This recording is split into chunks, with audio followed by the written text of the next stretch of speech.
Je suis Léopold Goutsop, architecte plasticien. Je me définis en tant qu'architecte plasticien parce que je suis architecte de formation et artiste plasticien. Je suis également enseignant des arts plastiques à l'EAMO situé à Lomé. J'ai cofondé en 2022 avec mon épouse une agence qui s'appelle les Ateliers Tessel. Les Ateliers Tessel ont pour but l'expansion et l'intégration des arts dans les villes d'Afrique. Le projet a été initié par le ministère de la Culture du Togo. C'était un concours et nous avons participé en équipe et nous avons été sélectionnés pour participer à ce projet. Le thème global de la compétition, c'était la culture de l'union. Et nous avons choisi la question de la diversité. Notre projet s'est intitulé « Cette diversité qui nous unit » parce que nous pensons qu'au-delà de toutes nos différences, et ces différences qui font nos richesses, et c'est autour de ces différences, il y a un lien qui nous unit, qui est notre humanité. Donc les diversités culturelles qu'on peut trouver au Togo, les diversités linguistiques, les diversités en termes d'opinion, que ce soit sociale, politique, en termes de regard, c'est cette diversité qui nous unit.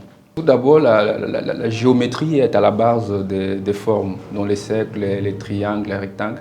Et déjà, sur ces premiers points, on a une diversité de formes. Et ces formes, on peut les symboliser ça peut être symbolisé par des personnes, ça peut être symbolisé par autre chose, puisque nous parlions de diversité. Et donc, nous avons voulu, au travers de notre agencement des formes, parler de la convergence. C'est-à-dire, lorsque vous regardez notre proposition artistique, vous allez voir que les géométries s'imbriquent pour aller vers le centre de la composition. Et donc, c'est cette notion de convergence au travers des diversités que nous avons voulu exprimer par la géométrie.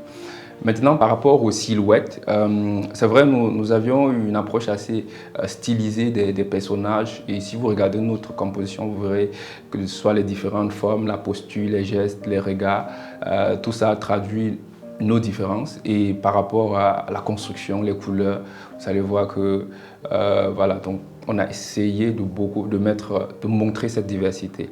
Et si vous regardez le visage de nos personnages, vous allez voir des personnages avec des visages apaisés, bienveillants, accueillants, pour vraiment montrer cette culture de l'union-là que le ministère avait voulu mettre en avant.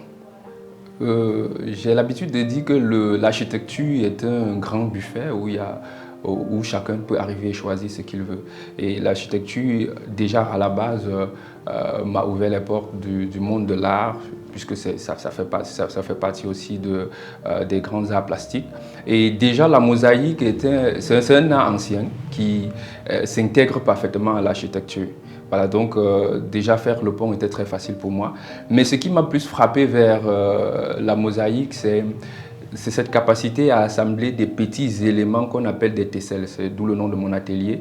Et ces petits tesselles mises ensemble forment un tout, alors que chaque tesselle est différente. Et pour moi, l'humanité est une mosaïque. Et c'est vraiment, je trouvais ça comme un médium qui pouvait me permettre d'exprimer ce que je portais comme message, à savoir, il y a derrière toute la multidiversité, on peut avoir une forme d'ordre, une forme d'organisation, une forme d'unité. Voilà, donc vraiment, c'est pour ça qu'aujourd'hui, j'utilise beaucoup ces médiums. Concernant les questions de sources d'inspiration, je suis quelqu'un qui est passionné par la connaissance en général. La connaissance dans toutes ses formes. Je ne me limite pas à quelque chose, je puise dans tout ce que je trouve. Je puise dans mon quotidien, je puise ailleurs dans d'autres cultures, je puise dans la mienne, je puise dans mes idées religieuses, je puise dans mes idées philosophiques, je puise un peu dans tout ce qui me trouve au quotidien parce que je trouve que tout est sujet à inspiration. C'est pour ça que je suis quelqu'un, je me définis comme quelqu'un qui ne peut pas manquer d'inspiration parce que tout autour de moi m'inspire.